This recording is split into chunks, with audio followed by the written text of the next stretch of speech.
سجدہ تلاوت کا طریقہ. نمبر 1 طہارت.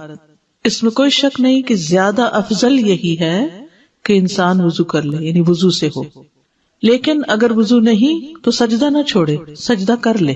سجدہ تلاوت کے لیے طہارت کی شرط نہیں لگائی جائے گی، کیونکہ انسان جنابت کے علاوہ تمام حالات میں قرآن پڑھ سکتا ہے، اور اگر سجدہ کی آیت آ جائے تو وہ سجدہ کرے گا، خواہ وہ طہارت کی حالت میں ہو یا نہ ہو.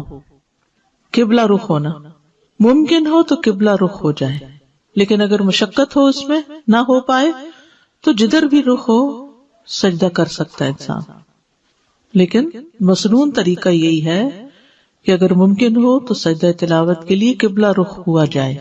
امام زہری کہتے ہیں کہ اگر تم حالت اقامت میں سجدہ کرو، یعنی گھر پہ ہو، مسجد میں ہو، تو قبلے کی طرف رخ کر کے کرو، اور اگر تم سوار ہو تو پھر جدھر تمہارا رخ ہو اس میں تم پر کوئی مواخذہ نہیں. تکبیر کہنا. ابو قلابہ اور ابن سیرین سے مروی ہے، ان دونوں کا کہنا ہے کہ جب آدمی نماز کے علاوہ سجدہ تلاوت کرے گا تو اللہ اکبر کہے گا. ٹھیک ہے، آپ قرآن پڑھ رہے ہیں، پڑھتے پڑھتے آیت سجدہ آ گئی تو آپ کیا کریں گے؟ اللہ اکبر کہہ کے سجدے میں جائیں گے. لیکن بعد میں سلام کی ضرورت نہیں. جب سجدے سے سر اٹھائیں گے تو سلام نہیں کریں گے، اور یہ ایک ہی سجدہ ہے، دو نہیں ہے. سجدہ سہو 2 سجدے ہیں، لیکن سجدہ تلاوت ایک سجدہ ہے. سجدہ تلاوت میں سلام کرنا مشروع نہیں. ابن تیمیہ کہتے ہیں سجدہ تلاوت اور سجدہ شکر کے بارے میں کسی ایک نے بھی نبی صلی اللہ علیہ وسلم یا صحابی سے یہ نقل نہیں کیا کہ ان میں سلام بھی ہوگا، اور نہ ہی صحابہ سلام پھیرتے تھے. ٹھیک، یہ ہے نماز کے باہر سجدہ تلاوت کا طریقہ. نماز کے اندر سجدہ تلاوت کا طریقہ. تکبیر کہہ کر سجدے میں جانا. سجدہ تلاوت میں جانے اور اٹھنے کے لیے تکبیر کہنا. مثلا آپ نے سورت اذا السماء انشقت پڑھی ہے تو سجدے والی جگہ پہ پہنچ کے آپ اللہ اکبر کہہ کے سیدھے نیچے چلے جائیں گے. سجدے میں رکوع نہیں کریں گے، ڈائریکٹ سجدہ کریں گے. اور جب سجدہ کر لیں گے تو اٹھتے ہوئے پھر کیا کہیں گے؟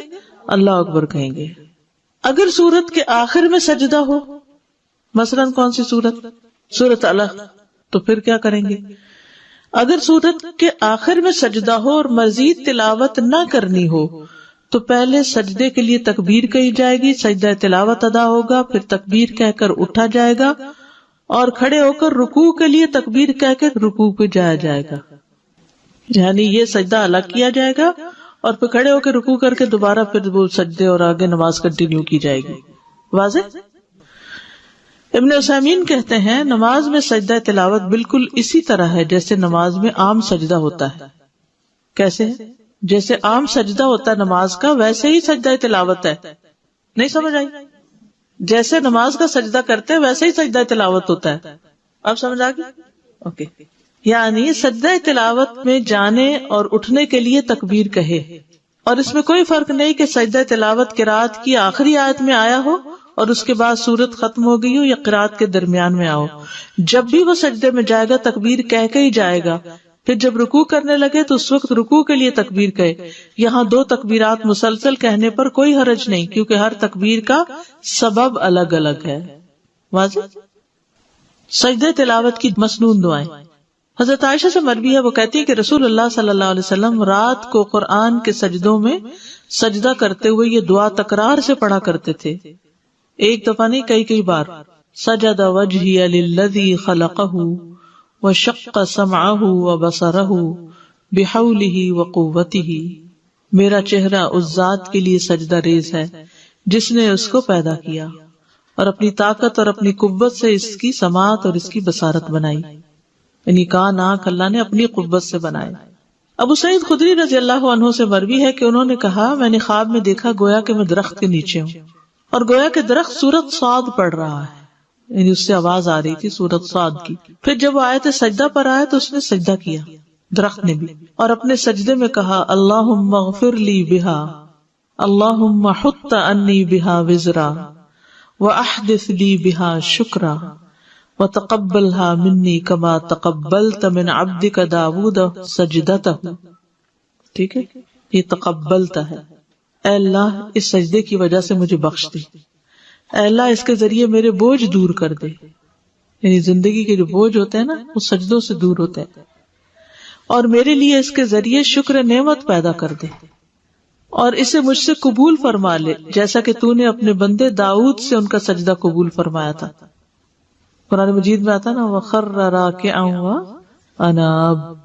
تو میں رسول اللہ صلی اللہ علیہ وسلم کے پاس صبح کے وقت گیا اور آپ کو اس کی خبر دی کہ میں نے ایسا خواب دیکھا ہے۔ آپ نے فرمایا اے ابو سعید تم نے بھی سجدہ کیا؟ میں نے کہا نہیں۔ آپ نے فرمایا کہ تم درخت کی نسبت سجدہ کرنے کے زیادہ مستحق تھے۔ پھر رسول اللہ صلی اللہ علیہ وسلم نے سورۃ صاد کی تلاوت فرمائی، پس جب آپ آیت سجدہ پر آئے تو سجدے میں آپ نے وہی فرمایا جو درخت نے اپنے سجدے میں کہا تھا۔ نماز کے سجدے والی دعائیں پڑھنا، اگر یہ اوپر والی دو دعائیں یاد نہیں تو جو نماز میں سجدے میں پڑھتے ہیں سبحان ربی الاعلی وہ بھی کافی ہے۔ سجدہ تلاوت دوسرے سجدوں کی طرح ہی ہے، اور نبی صلی اللہ علیہ وسلم نے اللہ کے اس فرمان سبح اسم ربک الاعلی کے متعلق فرمایا ہے کہ اسے اپنے سجدوں میں پڑھا کرو۔